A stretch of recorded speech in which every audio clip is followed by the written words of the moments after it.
British আমলের সেই পুরনো মন্দিরটি দেখতে আমি নির্ভয়ে ঢুকে পড়লাম। মনে হচ্ছে এটি কোনো মন্দির নয়, এটি কোনো গুহা, যেই আপনার ঢুকতেই আপনাকে সুড়ঙ্গের মতো দেখা যাবে। এবং সামনে দেখেন কত ঝোপঝাড় ফেলে। এবং আমরা যাওয়ার সময় কিছু ছেলে বসে আছে নিচে, তারা বলছে এখানে যেন না, এখানে গেলে আপনার যে কোনো সময় বিপদ হতে পারে। কিন্তু আমি সেই বিপদকে অতিক্রম করে যাওয়ার চেষ্টা করছি। অবশেষে আমি চলে গেলাম এক ধাপ উপরে। উপরে গিয়ে একদম সেই মন্দিরের চূড়ায় আমি উঠে পড়লাম। আমি এখন সেই মন্দিরের চূড়ায় উঠে গেছি। ব্রিটিশ আমলের এই বাড়িটি নিয়ে নানা জনের নানা কৌতূহল। সেই বাড়িটি দেখতে আমি আজকে আসলাম চট্টগ্রাম বাঁশখালী বাণীগ্রামে। কেউ বলছে এটি বুদ্ধ মন্দির, এখানে অনেক বুদ্ধরা বাস করত।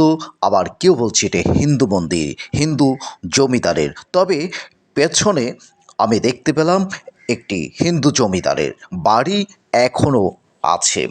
তবে আমারও কৌতূহল জাগলো এই বাড়িটি দেখার জন্য। আমি ঘুরে ঘুরে আপনাদের সেই বাড়িটি দেখানোর চেষ্টা করব। তবে যাওয়ার আগে এখানে কোনো নাম ছিল না, সামনে একটা বোর্ড ঝুলানো ছিল। অন একজন বলল যে পেছনে একটা পরিচিতি আছে, কি মন্দির এটা। তবে আমি পেছনের দরজায় গেলাম। দরজা গিয়ে একটা বোর্ড দেখতে পেলাম, সেইখানে কি আছে দেখব এখন একটু। হ্যাঁ, আমি দেখতে পেলাম এইটি হচ্ছে একটি শিখ মন্দির। এইখানে শিখ মন্দির, তবে শিখ মন্দির কেউ বলে নাই এটা শিখ মন্দির। আমিও দেখে অবাক, এখানে একটি শিখ মন্দির আছে। তবে এটা নিয়ে আলোচনা সমালোচনার অনেক হচ্ছে। তা আমি এখন ভিতরে যাওয়ার চেষ্টা করব। হ্যাঁ, অবশেষে আমি ভেতরে ঢুকলাম। ঢুকে দেখতে পেলাম বাড়ির বিভিন্ন জায়গায় আসনের মতো প্রতিমা রাখার বিভিন্ন স্থাপনা আছে। এবং ঘরটাই পুরো দেখতেই পাচ্ছেন অনেক আগের পুরাতন যে বাড়ি যেভাবে হয় আর কি, সেভাবে। তো আমি আর একটু ভিতরে আমি যাওয়ার চেষ্টা করছি। যাওয়ার আগে আমি দেখতে পেলাম ঝোপঝাড়, যেখানে অনেক ময়লা আবর্জনা নিচে পড়ে আছে। তবে নিচে 2-4 জন ছেলে বসা ছিল। আমি এখন উপরে ওঠার চেষ্টা করছি, তবে সামনে যেতেই ছেলেগুলো আমাকে বাধা দেয়।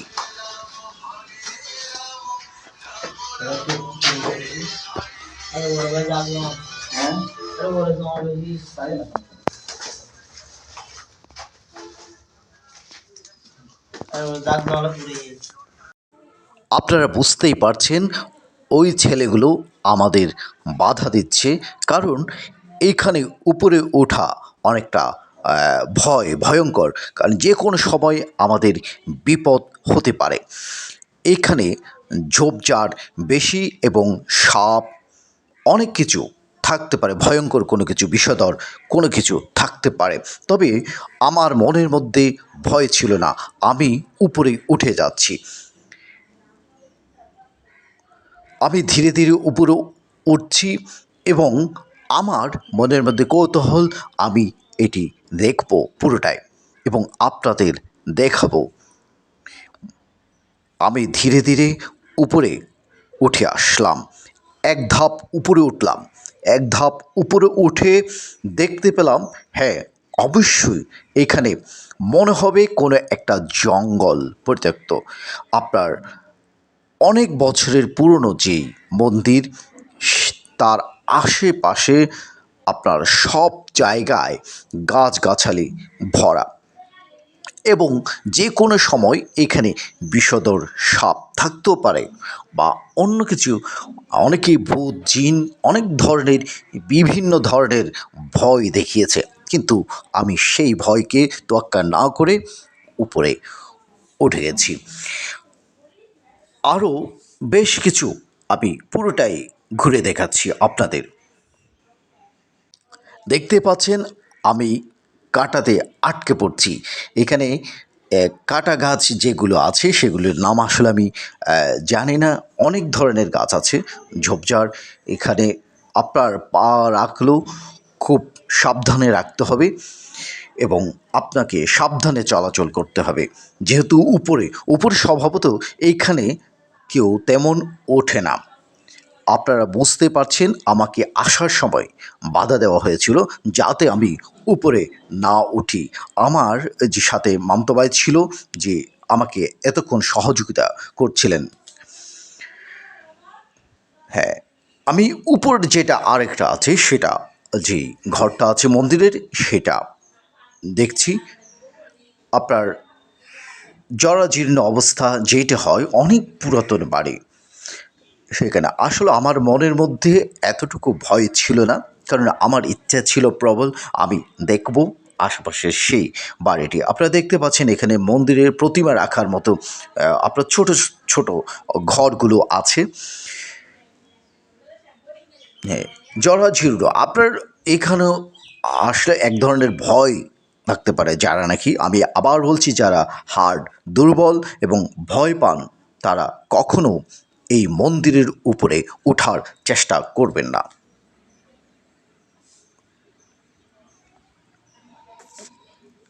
হয়তো আপনি কিছু নাও দেখলেন, কিন্তু আপনার এমন অবস্থা চারপাশে দেখলে আপনি যে কোনো সময় ভয় পেতে পারেন।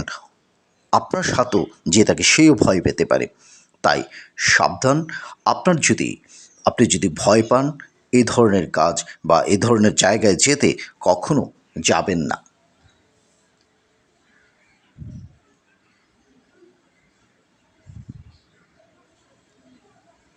আমার মতো হয়তো কয়েকজন সাহসী ছিল অনেকেই এখানে উপরে উঠেছে। লেখাগুলো দেখে বোঝা যাচ্ছে অনেকেই কিছু ছেলেবেলে উঠতেই পারে। হ্যাঁ, আমি আর একটু ভিতরে যাচ্ছি, পেছনের দিকটা যাচ্ছি। পেছনে দেখতে পাচ্ছেন আপনারা অনেক ঝোপঝাড়ে ভরা এবং গাছগাছালি বিভিন্নভাবে বিভিন্ন প্রজাতির গাছ এখানে উঠে গেছে। বট গাছ থেকে শুরু করে ঘাস, বিভিন্ন ঘাসের অনেক মানে ঝোপঝাড়। যে কোনো সময় আসলে এখানে বিষধর সাপ থাকলেও থাকতে পারে। এই বিল্ডিংয়ে পুরাতন একটি মন্দির, অনেক ব্রিটিশ আমলে রেখে যাওয়া মন্দির। তবে এইটা নিয়ে বিস্তারিত যদি কেউ জানতে পারেন জানাবেন এবং আমার চ্যানেলটি সাবস্ক্রাইব করে সাথে থাকবেন।